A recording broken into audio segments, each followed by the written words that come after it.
Welcome you all to the GODAN Capacity Development Working Group. We will be recording this webinar and I welcome all participants to share any questions that they have to the speaker via the chat window, and we will have discussions in the end. Global Open Data for Agriculture and Nutrition. GODAN supports the proactive sharing of open data to make information about agriculture and nutrition available, accessible and usable to deal with the urgent challenge of ensuring world food security. We are a rapidly growing group and we have currently over 520 partners from national governments, NGOs, private sector organizations that are all committed to a joint statement of purpose. GODAN initiative focused on building high-level support among governments, policymakers, international organizations and business. GODAN promotes collaboration to harness the growing volume data generated by new technology to benefit farmers and health of consumers. We encourage collaboration and cooperation between stakeholders. Food security through sustainable agriculture is a global priority for the United Nations as enshrined in the Sustainable Development Goals, especially SDG 2. Achieving this goal is no simple task. It means sustainably increasing agriculture productivity while creating more resilient food production systems, accessible and equitable markets. To meet these challenges, growing volumes of data generated by governments, organizations and individuals need to be harnessed. Improved access to and use of open data at grassroots, local, national and global levels holds the potential to transform both long-standing and emerging problems, finding solutions that benefit farmers and global food security. However, critical data sets that could be used to accelerate innovation and change are often inaccessible. Existing efforts to share and publish data are not always joined up for maximum impact. Making open data work for agriculture requires a shared agenda to increase the supply, quality, and interoperability of data alongside action to build capacity for use of data by all stakeholders. The GODAN Capacity Development Working Group promotes active sharing of open data and knowledge among various stakeholders in open data initiatives and innovations and good practices. We also promote capacity development and initiatives and diversity of open data users for more effective accessibility, use, engagement, and understanding of data. This webinar is on Agricultural Open Data Package. AgPack helps governments to realize impact with open data in agriculture sector and food security. This is a very important topic and we are pleased to have André Jellema with us today. André has strong background in open data, spatial modeling, remote sensing and agriculture from Wageningen University in the Netherlands. He works as an independent consultant for GODAN. He is working on the Agriculture Open Data Package, which is linking policy making to government open data release. He is also working for WaterWatch Cooperative, which is a lean company aiming to make satellite data-driven information services work to catalyze smallholder agriculture around the world. I would also like to use this opportunity to invite participants to comment and feedback using the chat facility so we get inputs for the discussions later. Also, we would like to get your ideas on more stories of government using open data to support their agriculture sector. If you are working inside a government and if you face challenges, please let us know, what are the kind of issues you are facing and how we can help you realize the impact of agriculture with open data. And you can send these feedbacks afterwards also through because we have a open working group on capacity development and there's a mailing list. So we will encourage you to joining the mailing list and share your ideas and inputs. So we are really looking forward to hearing from André, and I'm going to give the floor to him now so he can share with us the work he has been doing with AgPack. Thank you, Suchith. Thank you for the introduction, and welcome everybody to this webinar. I'm very happy that you're all attending. So it's an honor to introduce and present the Agriculture Open Data Package for you. So it's a resource we've been working on for the last for the second half of 2016.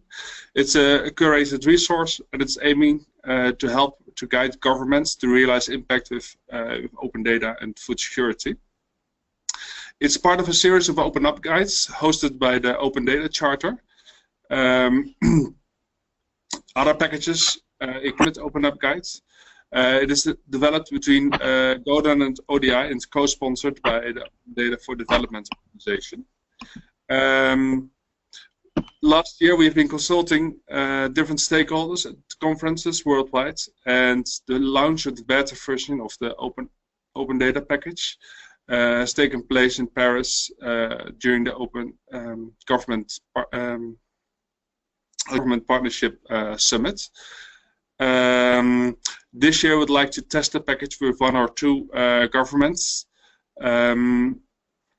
Currently, you can find the beta version of the open data package, which is very informative, at agpack.info. So it's a very simple URL. And there are also 2 communication documents, one in English and one in French. And the final version of the open data package will also be in French and Spanish. So during this webinar, I'd like to achieve 4 objectives. I'd like to explain why governments should get engaged in open data for agriculture. I'd like to share a number of examples with you. I'd like to introduce the agriculture open data package, and I'd like to explain you about our next steps. So why should government get engaged in open data for agriculture? Well, the high-level reason is not so much different from other open data movements. I mean, governments are collecting enormous amounts of information to develop their policies, to evaluate the policies, to reach certain objectives. And this public data has a reuse values for all actors in the value chain. We're not only thinking about farmers, but about the whole value chain, the different service providers around the value chain, thinking about financial service providers, extension services, logistical services, and the upcoming e-agricultural services. There's real use value for governments, NGOs, but also for the science communities. So this is at a high level.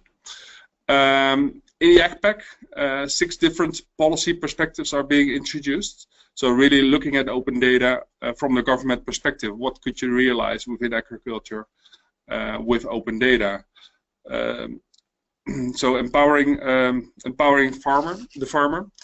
A lot of farmers are located in very remote areas, having limited access to resource. Open data and e-agriculture services built on that are one of the ways to transform information to these farmers. You can think about market prices, about the registration of legal companies, about permitted pesticides. So really, it equals the power balance between the farmer and those who he's trading with or dealing with. Optimizing agricultural practice. A lot of governments are having an extension service or specific research organizations. Information is being collected, developed about agricultural practice in their country.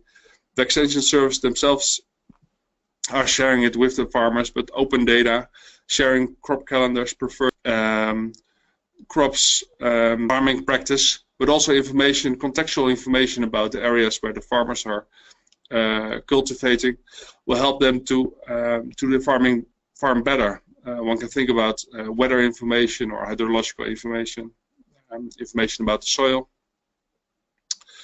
So stimulating rural finance is one of the challenges also in the agricultural sector.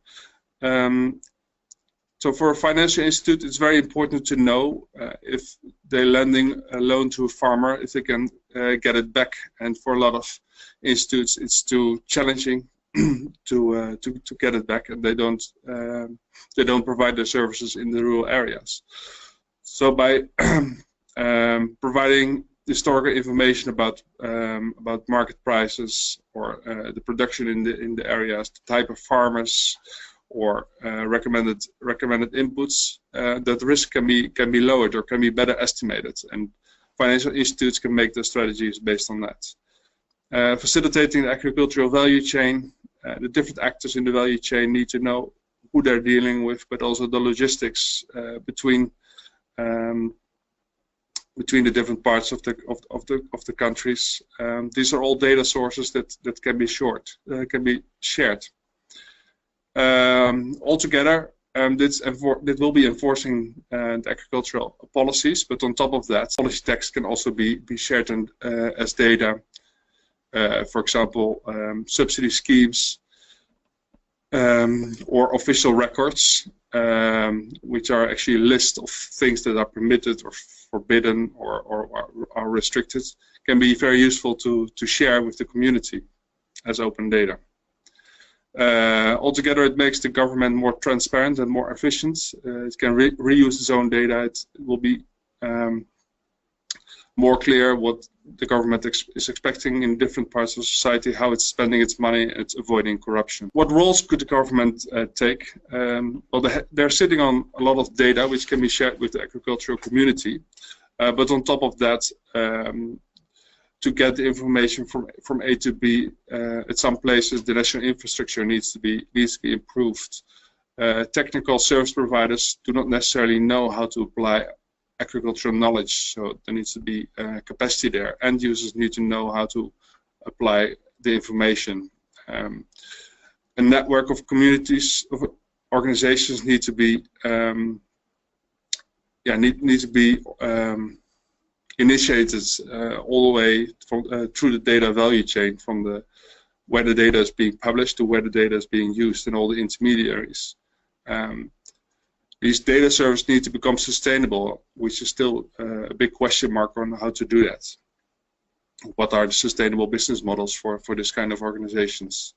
And as last, they can encourage the private sector to also share information which is useful outside, in other places of the value chain.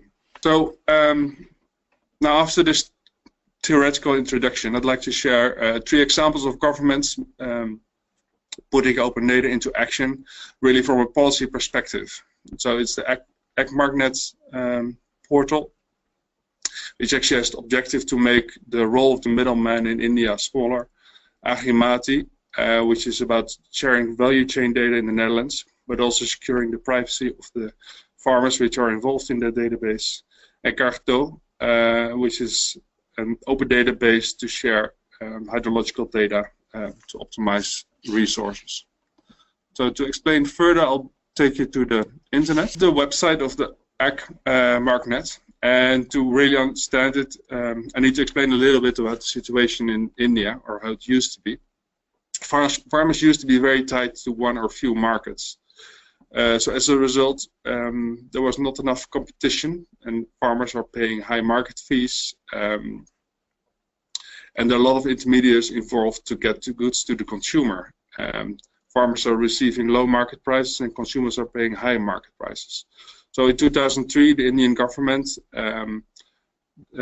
made a model act to be implemented by the different states of India to globalize the Indian market, so to facilitate trade within India. After a consultation, they concluded that it was not enough, and they've invented this portal. So what kind of information does this portal give? There are a number of static resources in there. So information about the product. So what is the grading? How should agricultural goods be labeled? Information about the markets. So who are the authorities? What are the market laws? What are market fees? And information about storage or warehousing. So to show a little bit about the market, about this portal. So just go to the price information, and we can, for example, select green bananas. Yes, it should get market prices. So here are all the trade figures of today in India to be shared by, with who wants to know it. So if you look at the portal, you can get into the information via mobile app. There's a SMS service.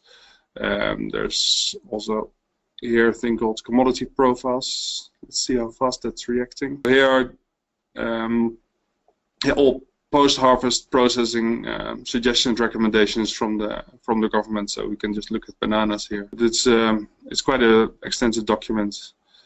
about the production of bananas, but also post-harvest management, diseases, marketing, costs, margins, etc., etc. So a lot of information about the trade of bananas is being shared through this portal. I'm not showing this portal because it's the most advanced or the most fancy portal one can imagine, but I'm really showing this example as a government who likes to realize policy objectives with open data, with sharing of data. Another example I'd like to share with you is the Agrimati portal, which is commissioned by the Dutch government and gives an easy overview of the Dutch agricultural sector. It can be used, for example, by data journalists or by politicians or civil servants to make strategies for the sector, but also about the sector itself, because there's really a lot of information accessible. So, for example, the Netherlands is famous for its dairy farming. So let's click on dairy farming, and what we get back is a figure which shows you how the number of farms is decreasing. The number of animals is actually relatively stable but rising recently. And there are a lot of sub-information you can get. Actually, I realized I'm on the Dutch version, so I should put it to English to make it more friendly. Here it is. So here it's English. So it's giving information about the structure of the agricultural sector, economic performance. We can click on that, for example. We can get new information about dairy farming. So it's actually giving quite detailed information about the current revenues, but also about the cross margin being made at the longer run. And what we can learn here is that actually the money you can make with, if you look at different years, the money which you can make in the Dutch dairy sector is decreasing over the years. But it also provides a spatial view. This is where all the Dutch dairy farmers are being located. In some parts of the country there are more than others. It's based on individual data, but you cannot see where the actual farms are. But still it's giving an impression where the Dutch dairy sector is actually operating. And that's also why I'm showing this example. The objective is to make the Dutch agricultural census data more accessible for whoever wants to know more about the Dutch agricultural sector, but it's hiding. It's making it available with fancy graphs, which are partly interactive, but it's hiding all the sensitive information about the individual. The third example I'd like to show is Gardo from Burkina Faso. So Burkina Faso at some point wants to make about a map on the potential agricultural production, and in a Sahel country, the water availability is very important for that. But they did not have a good overview of where the different wells are in the country. So they invited the different ministries, NGOs, and companies in the countries to share their information with them in an open data portal. And not only about sharing data, but also sharing the effort, sharing promotion, funding. And as a result, Gardo emerged, where you can find different wells in Burkina Faso, and it's still not complete, but it can expand. So it's a nice usage of open data to collect information which you otherwise do not have access to. So let me move back to the package. What is the Agriculture Open Data Package about? It links policy perspectives to data. It details data categories. It links to key implementation resources, and it defines potential government roles. On the potential government roles, I've already elaborated, but now I'll discuss on the other headings. So in the heart of the AgPack, there's this table. So there are 14 data categories being defined in 4 main groups. So looking at administration and legislation data, thinking about government law and regulations, official records, government finance data, rural development data, Another category is socioeconomic data, so the land use data, value chain data, infrastructure, market data, natural resources. So really about the agricultural growing conditions, weather data, elevation, hydrological data, soil data, and economic data. So on the one hand, production advice, on the other hand, pests and diseases. And in this table, it's linked to the 6 policy perspectives which I introduced earlier, and it's giving shades of green, and the shade of green is indicating an expected or potential impact. Both the categories are a bit broad, and the shade of greens are not a very precise measure of that impact, but it gives you a navigation on where to think about if you want to realize certain objectives to empower farmers, and not necessarily soil information is the first thing to think about it, but market information is very important. Official records are also important. For example, land registration as an official record is very important to empower farmers about their position.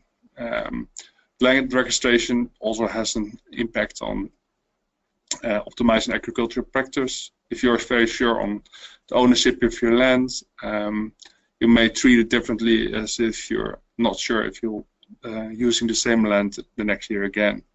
Ownership of land is also important for agricultural finance because it's giving the financier a guarantee that there is some money that can be returned, even though the loan itself cannot not directly be returned, etc. That kind of reasoning can be made for the different categories, resulting in this heat map. So for each of these categories, there are further details in the AgPack. So I'll go to the web again. So this is the actually Agriculture Open Data Package beta website, which will be updated after our consultations and after our experiments with different governments. Just taking one example to give you an idea of what's in the AgPack. I really recommend you after this webinar to look at it yourself in more detail. So for each of the categories, there's a description of what's actually meant with the category. So if you talk about production advice, data related to crop selection, crop and land management, typically found in extension services, government research institutes. A number of the key data sets which are relevant are being mentioned: crop calendars, crop selection, cultivars, economic recommendations, and a rationale. So why would you open up this data resource? Who would benefit from it? So there's a slice of the heat map visualizing the expected impact, but there are also a number of use cases being mentioned of how the data can be reused by third parties. So the farmer obviously can use production advice data, but also extension officers can use that data. Sharing the data as open data and having an app developed on it can actually create a very flexible farm recommendation, a very adjustable farm recommendation device. For input suppliers, it's interesting to know what kind of fertilizer blends are the latest recommendations so they can prepare their business for that. Also for financial service providers, they may want to include, while they're providing a loan, that they're only financing the recommended local varieties or the recommended fertilizer usage, etc. There's a section on readiness. Very challenging to write such a section because we're all aware the world is large, and per country the picture really varies. In the Netherlands, for example, we don't have a government extension service anymore. It's all privatized. In other countries, it may be fully paper-based, so it will take quite some effort actually to make open data out of that and to share that via electronic devices, for example. On the other hand, it's the trend, and more agricultural services are being developed worldwide. Examples of implementations, so referring to the Ethiopian hotline. It's an extension service where you can dial in an interactive voice response system, and you can actually quite detailed, ask questions about the crop calendar and agricultural practice of the main crops. There is also an early warning system based on SMS attached to it. Just as a reference, Digital Green, providing extension videos, but also different platforms from the FAO, for example, the TECA platform. And then there are some references to initiatives that support interoperability. So how can I organize the data in such a way that I can that it can be linked in the global landscape of open data sharing. Going back to the presentation, in the last section of the open data packages, there are some key implementation links to key implementation resources, and it's pointing at 5 major messages. Like I said in my introduction, the major challenge for the AgPack always has been that agriculture is so diverse, countries are so diverse. So there's really a need to find out in each country, what is the local need, what is the preferred policy style, what is the local capacity, what is technically possible, what does agriculture look like. While implementing the AgPack, these local needs and opportunities always need to be considered. What are local projects and tech partners which can be collaborated with? Get to good resources for developing an open data strategy or e-agricultural strategy. It's the FAO e-agricultural guide and the World Bank open data kit. What is also important is the open data readiness of a country. There are a number of factors to look at. Where is data sitting in the government? Can I do the different government bodies collaborate easily to release the different data sources? If you look at agriculture, you can think about a lot of different data sources that are relevant, also seated in different agencies. Can I access them? Is the data infrastructure in the country ready to provide electronic services? Are mobile smartphones widely used, or is there a need for SMS service? Like, the data, is it available digitally, or is it all paper-based? In the latter case, it will take a lot more effort to release this open data.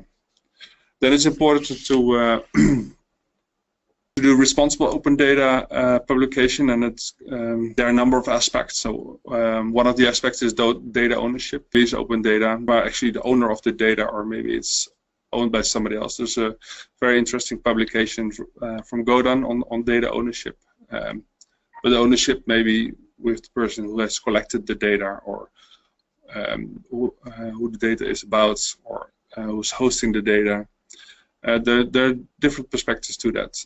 Responsible data, do I not increase inequality between people by releasing open data? And I think that's a risk that's very regularly pointed at in the open data and agriculture discourse. So if data about smallholders is being released, are there not the big companies or other actors who are actually more benefiting from it than the smallholders themselves? And also, once starting to publish open data, there's a responsibility to continue that. So if people are building services or using the data, that they actually can count on the data that's being maintained, that's updated, and it's always available when it's needed. Very pragmatic recommendation is to yield the low-hanging fruits. Think big, but start small. It's challenging to have an open data release that ultimately realizes the desired impact, and it's important to link to the global ecosystem for open data in agriculture.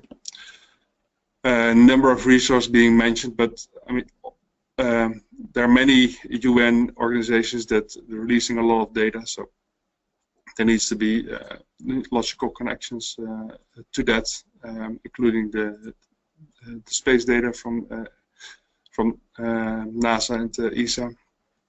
Then there's the chart ring, trying to link all the different data resources in the world and to make them accessible via the catalog, and to build on vast AgPortal map of standards. So to structure your data in such a way that it can be combined with other data resources in the world. So ultimately, all data in the world becomes interoperable and can be compared or can be used in a similar application in the same way. So it's a bit explained in the summary but it's really like an attempt not to repeat all the good information that's already there, but to tell governments, but also other stakeholders what is important, and to link to the right resource. So what's next? I already explained a little bit in my introduction. So we want to work with 1 or 2 governments to implement the different principles of the Agriculture Open Data Package. We want to evaluate the package. We want to get feedback on what it is. We want to have more use cases. There are currently 13 use cases incorporated in the package to explain how governments are making use of open data to realize their policy objectives.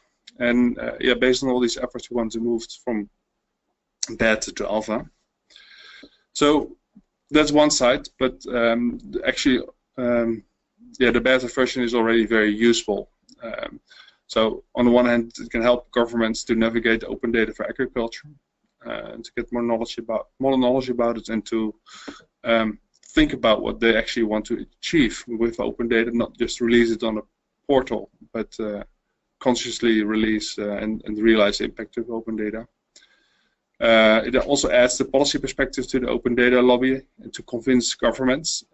I really believe that the civil society and the tech people should start to think about, look at data from the government perspective, and then try to explain how they can make best use of it in order to convince them to join the movement. The AgPack can be used to find viable open data resources, to get inspired by meaningful use cases with examples. This is basically my presentation. There's one more announcement which I'd like to make. Maybe I should do that at the end of the webinar. So maybe it's time for questions. Thank you, André.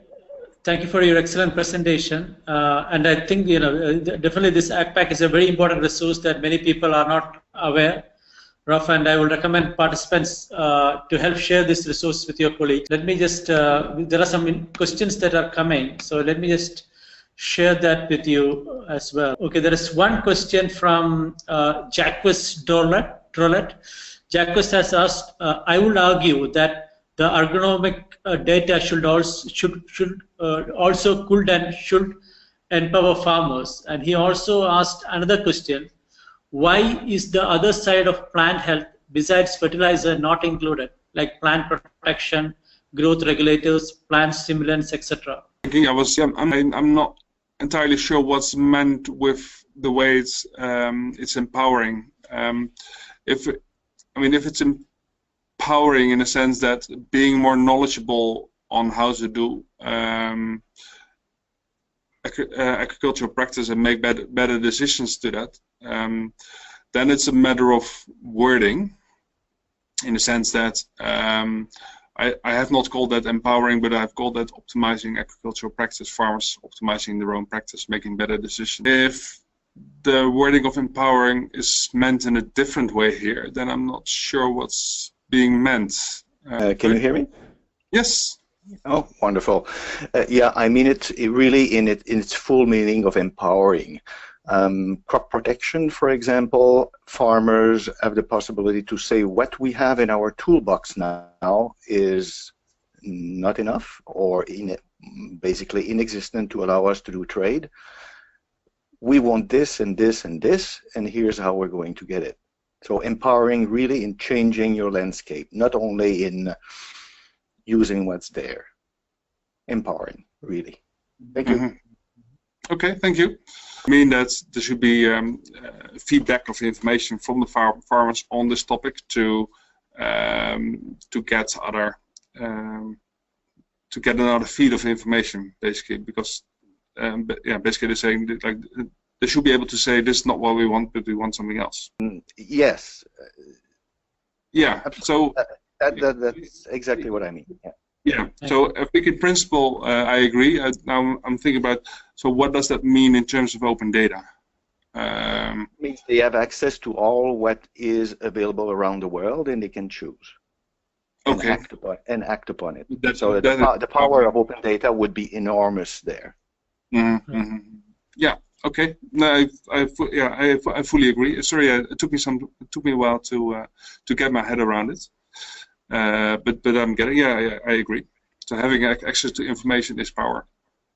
To make it very summarized.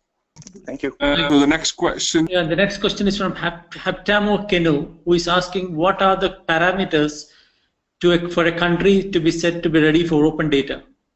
I think there are no strict parameters there. I think all countries are, but I think I think you should be very aware of what you can accomplish with open data in different settings.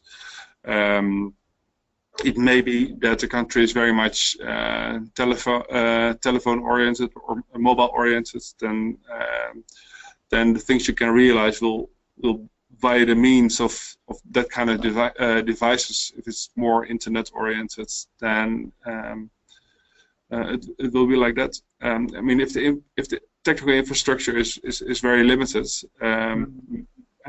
maybe especially in the rural areas, then open data maybe not that easily reach the farmers themselves, but can reach organizations which facilitate these farmers and can work in that way. So I think every country can be ready, but I think it's very important to understand how your ecosystem works. Right. Thank you, André, and thank you, Haptamo, for that question. We have another question from André Branque, who is asking, what are the criteria to decide the shades of impact for the specific data? I think that's a really important question. Thanks, Andrea, for bringing this. So, Andrea Jellema, please answer that. Yes. So the criteria, and that indeed have not explained too well, but it's the explanation behind the shades is actually in the detailed description of the data category. So there are a number of potential or actual use cases being formulated and expected impacts from that.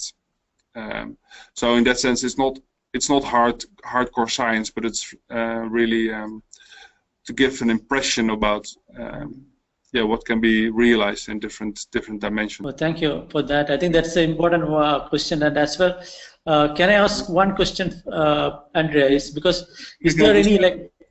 Can I just like to add to that? So in that sense, the AgPack is not meant so much to prescribe a truth of certain impact, but more a way of thinking about the topic, which needs to be applied in a local context. Yes, I understand. Yes, thank you, André. And meanwhile, while the questions are coming up, can I ask, is there any current feedback mechanisms for AgPack for those interested to share their successes or any of their experience? Because I was really happy to see those 3 examples you put in from different perspectives, from a developing country perspective, from developed countries. And so is there, how can, for example, the participants here, what do you suggest as the best way they can share their experiences with you? Should they email you, or should they post it in our like a discussion posting, or how do you want those feedbacks back? So in general, the email of the GODAN sector, it can be used to provide feedback on the package. But I'm happy to get it via the form. Yes, I think that will be really helpful, and I will encourage all participants today to, in fact, I put that screen now, so you can see the link you need to go, the D groups, it's an open mailing list. So just go and join, and then we will have discussions following this webinar in the mailing list as well. So, so any other questions or anything you think, you can share your experiences from your organization and how you think you can link with the agriculture open the data package ideas. Please join the mailing list and share your ideas. Yes, we are. I mean, it's good you bring it up because we are very curious in this to get more examples, to get experience, and to learn from that, and to include it in AgPack. So yeah, I'm looking very much forward to these responses. Also on agpack.info there is a contribute button which you can click and send us an email, and there will be this discussion in the week of the 29th of May at the e-agricultural forum. So there you can also put your input to the AgPack or share your perspectives on open data, government and agriculture. I see. All right. Okay. Thank you, Andrea. And one more question from me. In this open data charter you mentioned, if you are an organization, is there any other, what is the conditions and procedures for someone who is new to join this? I have to say I cannot answer that question easy, but there is an open data charter website. I see. And then we can find those. Yes, that's my current recommendation. So it's opendatacharter.net. Maybe you can share it also in the chat, Silvana. Right. Okay, so thanks. And what we will do after this presentation is we will make sure the links are shared with all of you, the slides of these presentations and all the important links that Andrea mentioned. So you will have all this information. So feel free to share with your colleagues and also inform them of this resource. So I think there are no more questions for now. So I want to, on behalf of GODAN, I want to thank Andrea specifically for this excellent presentation and also sharing these important resources. I also want to thank CTA, in particular Silvana, Suma, and Chris Addison, who helped us with all the background facilities for this webinar. We will be definitely sending the slides after this webinar and video recording to all. I understand that André has prepared a short survey to get feedbacks on the webinar, and we will appreciate if you can help us by completing this inputs for all of us on the AgPack developments. We welcome further discussions on the webinar and other capacity development ideas in the community mailing list, the link of which is now displayed. So we thank you all again for joining this webinar, and we welcome you to be part of the GODAN community. So I take this opportunity to welcome you all to the GODAN community, and we are looking forward to seeing you all soon in June for our next webinar. So thank you very much. Bye for now. Yep.